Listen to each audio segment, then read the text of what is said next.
Hello everyone, मैं Priyanka Verma, publisher स्पर्धा प्रकाशन। आज के इस वीडियो में आपका बहुत बहुत स्वागत करती हूँ। जेपीएससी पीटी के एग्जाम्स खत्म हो गए हैं और मुझे पूरी उम्मीद है कि आप सब जेपीएससी मेंस की तैयारी में लग गए होंगे।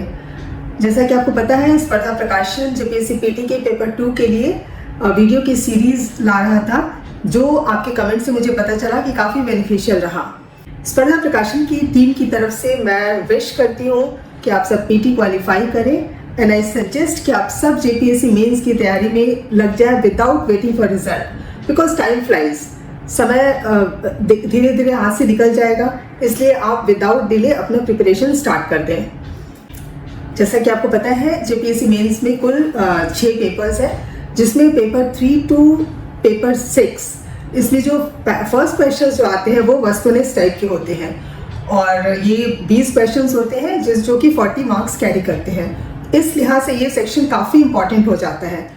इसके इम्पोर्टेंस को देखते हुए स्पर्धा प्रकाशन आपके लिए वीडियो की सीरीज ला रही है, जिसमें वस्तुनिष्ठ क्वेश्चंस होंगे। इसमें हम पहले जो प्रीवियस ईयर्स क्वेश्चंस पूछे गए हैं वो आपको उसकी सीरीज होगी, उसमें आंसर्स होंगे विद एक्सप्लेनेशंस। उसके बाद जो प्रोबेबल क्वेश्चंस होंगे उस पर भी हम वीडियो लेके आएंगे और मुझे उम्मीद है कि जिस तरह से पीटी में ये वीडियो स्पर्धा प्रकाशन का वीडियो आपके लिए बेनिफिशियल रहा, मुझे पूरी उम्मीद है कि स्पर्धा प्रकाशन का ये इनिशिएटिव जो है आपके लिए ज़रूर बेनिफिशियल होगा। तो चलिए स्टार्ट करते हैं।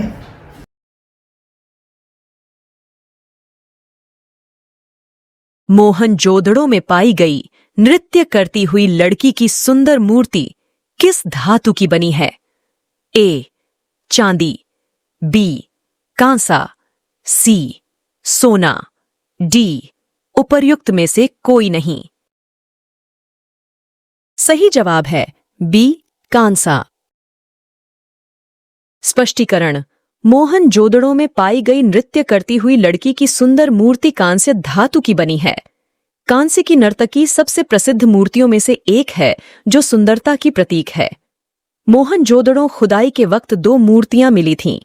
एक अब राष्ट्रीय संग्रहालय दिल्ली में है और दूसरा कराची संग्रहालय में प्रदर्शित है। स्थानीय स्वशासन किसका असाधारण गुण था? ए. चोल प्रशासन, बी. गुप्त प्रशासन, सी. विजयनगर प्रशासन, डी. मुगल प्रशासन। सही जवाब है ए. चोल प्रशासन। स्पष्टीकरण: स्थानीय स्वशासन चोल प्रशासन का असाधारण गुण था। चोल शासकों की प्रमुख विशेषता उनका स्थानीय स्वशासन था, जिसमें ग्राम में स्वशासन की एक इकाई थी। यह व्यवस्था लोगों को आर्थिक और सामाजिक आधार पर अधिकार देती थी। चोल साम्राज्य को दक्षिण भारत का सबसे शक्तिशाली साम्राज्य माना जाता है। दिल्ली सल्तनत के दौरान सैन्य विभाग को किस नाम से जाना जाता था? ए. दीवाने रिसालत, बी. दीवाने अर्ज, सी. दीवाने इंशा, डी. दीवाने अमीर कोही। सही जवाब है बी. दीवाने अर्ज।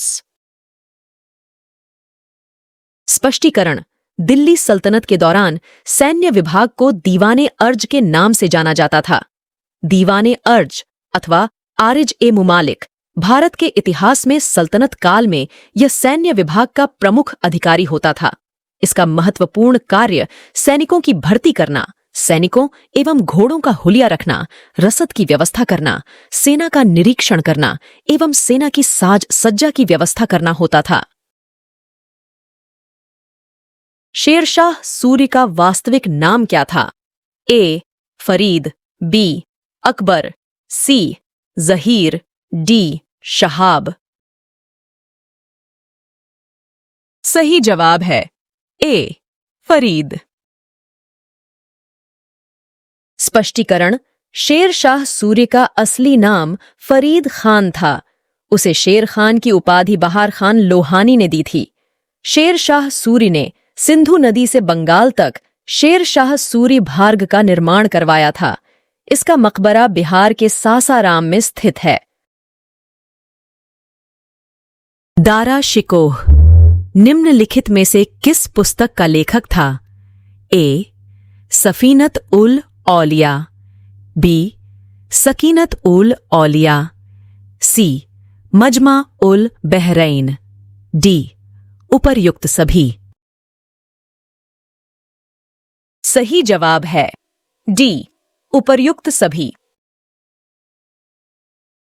स्पष्टीकरण।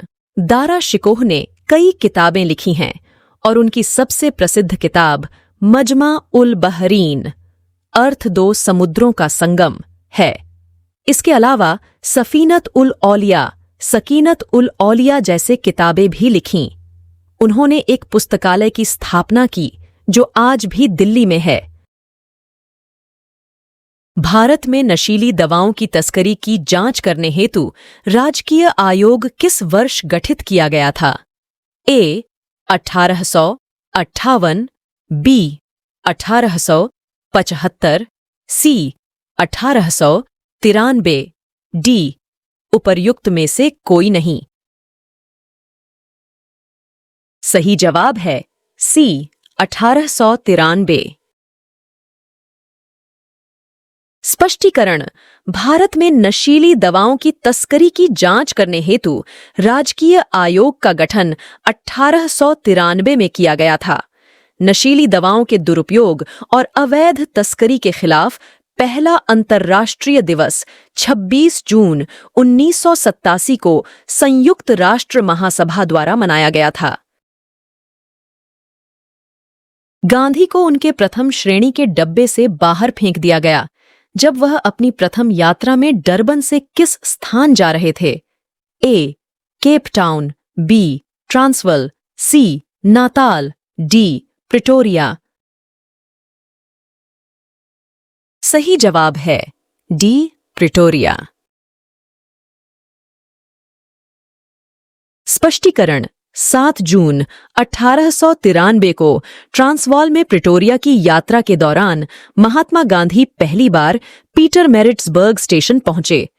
गांधी जी, जो कि टिकट खरीदकर प्रथम श्रेणी के डिब्बे में बैठे थे, एक यूरोपीय के कहने पर डिब्बे से बाहर निकाल दिया गया क्योंकि उसके अनुसार प्रथम श्रेणी के डिब्बे में कूली और अश्वेतों को अनुमति नहीं थी।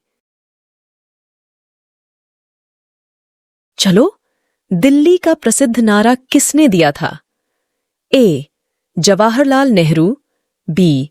सुभाष चंद्र बोस, सी. महात्मा गांधी, डी. हसरत मोहानी।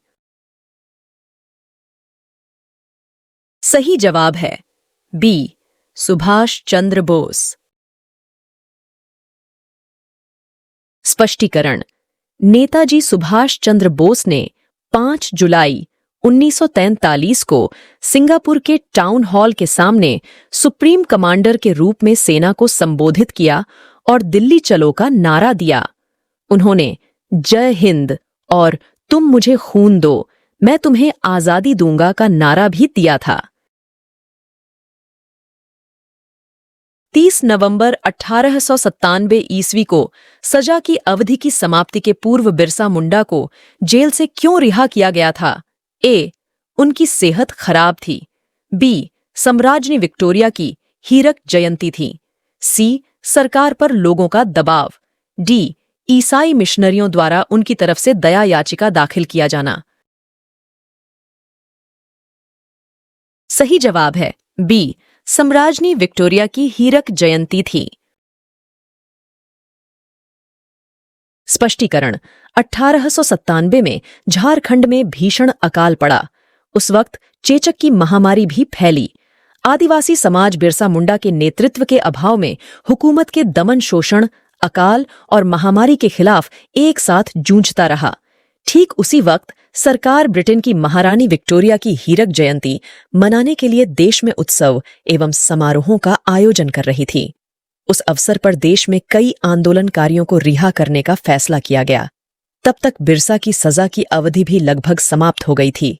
सजा खत्म होने के कुछ दिन पूर्व बिरसा को रांची जेल ले आया गया। अनुमानतः 30 नवंबर 1897 को बिरसा जेल से छूटे। भारतीय राष्ट्रीय कांग्रेस का गया अधिवेशन किस वर्ष आयोजित किया गया जिसमें छोटा नागपुर के 800 आदिवासियों ने हिस्सा लिया? ए 1922, बी 1920, सी 1924, डी 1938। सही जवाब है ए 1922। स्पष्टीकरण। भारतीय राष्ट्रीय कांग्रेस का गया अधिवेशन वर्ष 1922 में आयोजित किया गया जिसमें छोटा नागपुर के 800 आदिवासियों ने हिस्सा लिया था। यह भारतीय राष्ट्रीय कांग्रेस का 37वां अधिवेशन था। यह बिहार में आयोजित होने वाला दूसरा कांग्रेस अधिवेशन था। पहला अधिवेशन 1912 में बांकीपुर, पटना में आयोजित हुआ था।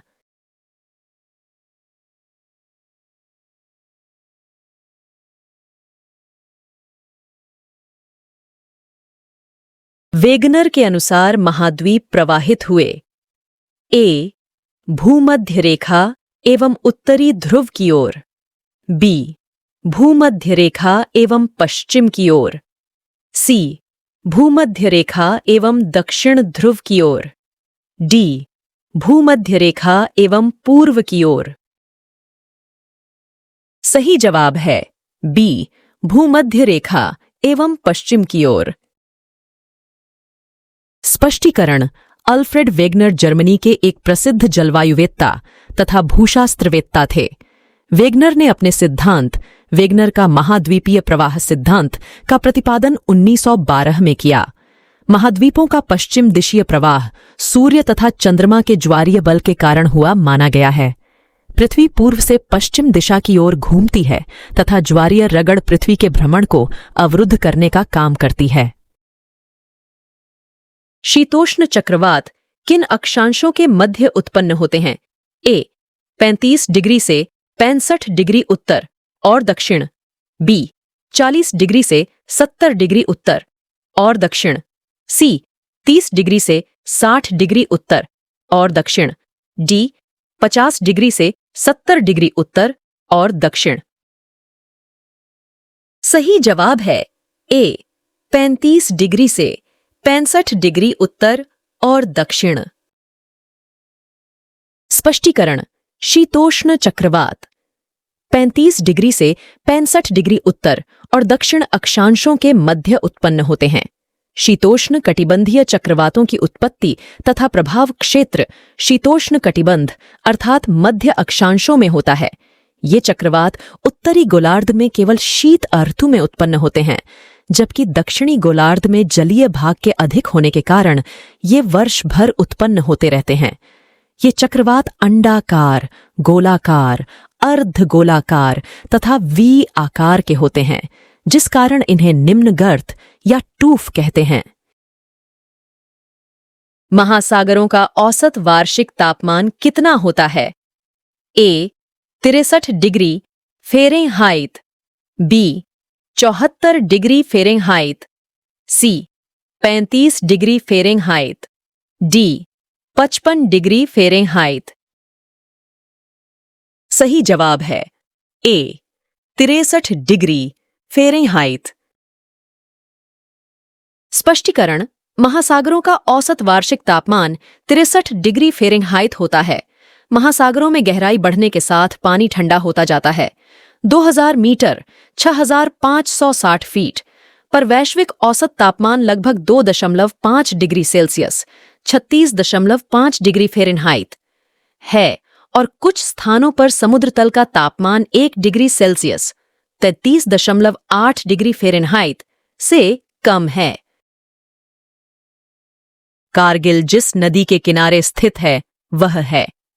ए सतलज नदी, बी झेलम नदी, सी सुरु नदी, डी चेनाब नदी। सही जवाब है सी सुरु नदी। स्पष्टीकरण। कारगिल सुरु नदी के किनारे स्थित है। सुरु नदी लगभग 185 किलोमीटर लंबी नदी है जो पेंजला ग्लेशियर से निकलती है। यह द्रांग दूंग हिमानी के पास पेंसिला पास में स्थित है। सुरु नदी का स्रोत कारगिल शहर के 142 किलोमीटर 88 मील, दक्षिण और जंस्कार से 79 किलोमीटर 49 मील उत्तर में स्थित है। तेनघाट ऊर्जा संयंत्र संबंधित है। ए. प्राकृतिक गैस, बी. आणविक शक्ति, सी. जल विद्युत, डी. ताप विद्युत। सही जवाब है डी. ताप विद्युत। स्पष्टीकरण। तेनुघाट ताप विद्युत गृह झारखंड सरकार के अधीन कार्यरत ताप विद्युत केंद्र तेनुघाट बांध के तट पर बोकारो जिले में अवस्थित है। इसे कंपनी अधिनियम 1956 के तहत 26 नवंबर 1987 को शामिल किया गया था। इसकी उत्पादन क्षमता 420 मेगावाट है एवं मुख्यालय हिनू, रांची में अवस्थित है। निम्नांकित में से कौन सा एक भारत में सबसे लंबा राष्ट्रीय राजमार्ग है? A. NH 16, B. NH 44, C. NH 48, D. NH 66। सही जवाब है बी. NH 44। स्पष्टीकरण। NH 44 भारत का सबसे लंबा राष्ट्रीय राजमार्ग है। ये राजमार्ग 3745 किलोमीटर लंबा है और NHDP के उत्तर दक्षिण कॉरिडोर को कवर करता है। यह उत्तर में श्रीनगर से शुरू होकर दक्षिण के कन्याकुमारी में समाप्त होता है। NH 44 राजमार्ग पुराने नंबर के 7 प्रमुख राष्ट्रीय राजमार्गों को मिलाकर बना है, जिनमें NH 1A, NH 1, NH 2, NH 3, NH 35, NH 26 और NH 7 शामिल हैं। सड़क परिवहन और राजमार्ग मंत्रालय की सूची के अनुसार भारत में 599 राष्ट्रीय राजमार्ग हैं। द्वैतारक परिकल्पना किसने प्रतिपादित की? A. Laplace, B. Kant, C. James Jeans, D. Russell. सही जवाब है डी. रसेल। स्पष्टीकरण। द्वैतारक परिकल्पना रसेल ने प्रतिपादित की है। यह सिद्धांत जीन्स एवं जेफरीज की परिकल्पना में ही एक प्रकार के संशोधन है। रसेल ने इस सिद्धांत का प्रतिपादन सूर्य और ग्रहों के वर्तमान दूरी तथा ग्रहों के वर्तमान कोणीय आवेग की अधिकता जैसी समस्याओं के समाधान हेतु किया, जो जीन्स एवं जेफरीज की ज्वारीय परिकल्पना में प्रमाणित नहीं हो पा रही थी। अपर्दन का कौन सा कारक ज्यूजेन का निर्माण करता है? ए. नदी, बी. हिमनद, सी. पवन, डी. भूमिगत जल। सही जवाब है सी. पवन। स्पष्टीकरण। अपर्दन का पवन कारक ज्यूजेन का निर्माण करता है। ज्यूजेना मरुस्थली भाग में यदि कठोर तथा कोमल शैलों की परतें ऊपर नीचे एक दूसरे के समानांतर होती हैं, तो अपक्ष तथा वायु द्वारा अपर्दन के कारण विभिन्न स्थल रूपों का निर्माण होता है। इन स्थल रूपों के ऊपरी भाग पर कठोर चट्टानों का आवरण होता है एवं इनका ऊपरी भाग समतल होता है। 2011 की जनगणना के हिसाब से निम्नलिखित किस समूह के जिलों में झारखंड में सर्वाधिक जनजातियों का जमाव पाया जाता है? ए.